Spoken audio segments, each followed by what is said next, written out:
as you know, in response to a question that the president was asked about whether he had to comply with the Constitution, he said, and I'm quoting, "I don't know." So it is important that we reaffirm everybody's obligation to comply with the Constitution, and I appreciate that was your answer broadly to the question asked by Senator Merkley. But you don't dispute the fact, and I'm quoting here from the Supreme Court opinion in Reno v. Flores, where Justice Scalia wrote, and I quote, "It is well established that the Fifth Amendment entitles aliens to due process of law in deportation proceedings," end of quote. You don't I don't dispute that. Okay. Just wanted to make sure, for the record, we understand that, because as you well know, the federal courts have found that there have been gross violations to date of many individuals' due process rights. Let me ask you a question about Judge Dugan, and I'm not going to get into about Judge Dugan, who was arrested, taken out in handcuffs from her courtroom. You agree that as director of the FBI, you should lead by example, right? Try to. Okay. Well, there's a confidentiality and media contacts policy within the Department of Justice guidelines that says specifically that DOJ personnel should not voluntarily disclose a photograph of a defendant unless it serves a law enforcement function or unless the photograph is already part of the public record in the case. Clearly, Judge Dugan's photograph was not already part of the public record in the case. So it appears that what you did was a violation of that policy, unless you can express a clear law enforcement purpose for having done that. The simple law enforcement purpose is to show America that we investigate any individual who commits a crime, especially those in positions of public trust. But do you agree with the presumption of innocence in the U.S. system? Absolutely. As a public defender, that's what I fought for years. Well, but that's different than this. But Mr. Director, this is one of the reasons why that guideline is there, so people, especially the director of the FBI, doesn't announce to the country that somebody's already been found criminally liable when they haven't. She hasn't, has she? But that's not what we said, that she was criminally liable. We said she was arrested and showed it. Yeah, we know she was arrested, but the issue is the photograph. I'm asking you, going forward, I hope as the leader of the FBI, you will comply with the guidelines of the FBI that everybody else is expected to follow. I believe I have, and I will going forward. Well, this seems like a direct violation of this guideline. I guess we're in disagreement, Senator. Well, unless you can tell me why that really serves a law enforcement function. So you're going to send out pictures of everybody that's arrested?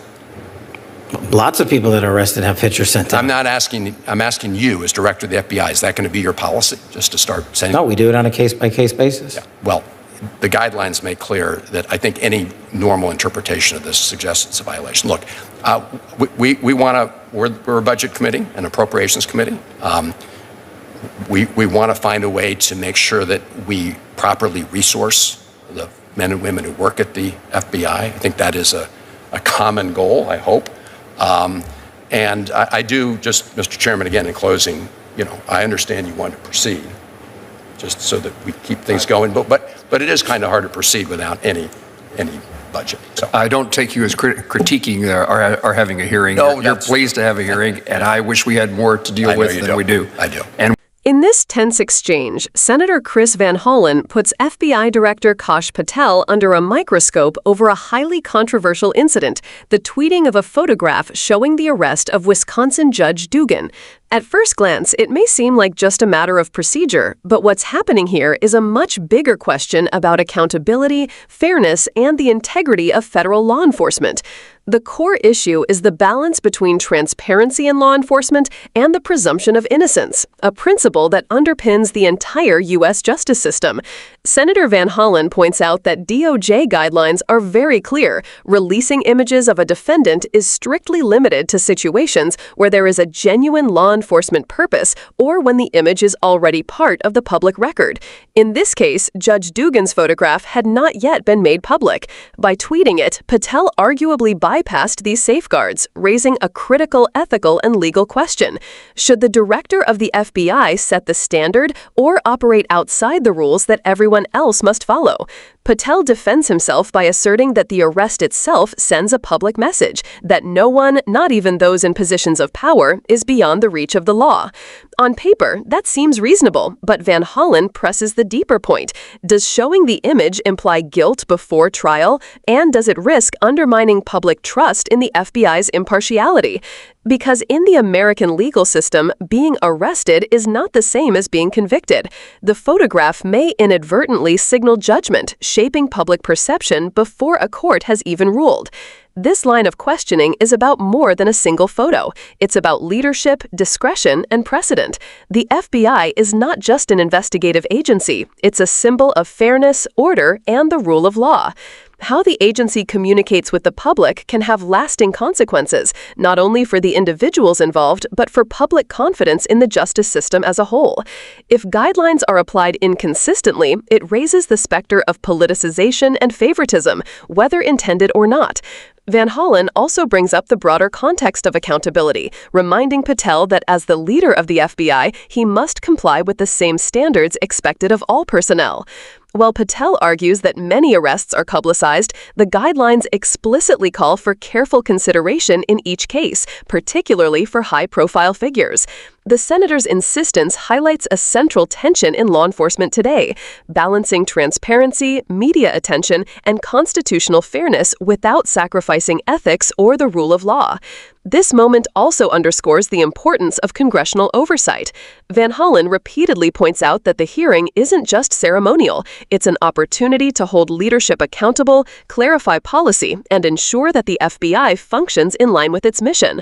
By confronting Patel directly, the senator isn't merely questioning a single action. He's pressing for systemic standards that protect both individuals' rights and the integrity of the institution.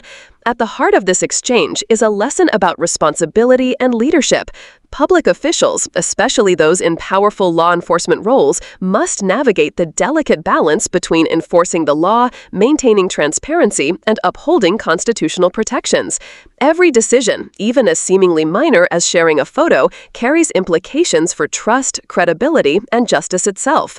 The takeaway for viewers is clear. Accountability isn't just about rules on paper.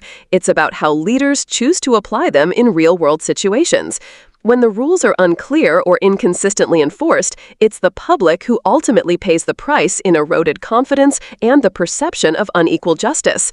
This hearing demonstrates why oversight, transparency, and critical questioning remain essential pillars of democracy.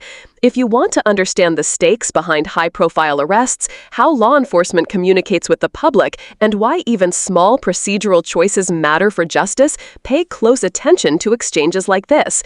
They reveal the practical realities and moral challenges of leading one of the most powerful agencies in the country. Make sure to follow this story closely. Share this video to spread awareness about accountability in law enforcement. Comment below. Do you think the FBI should release arrest images of high-profile figures, or should strict presumption of innocence always come first?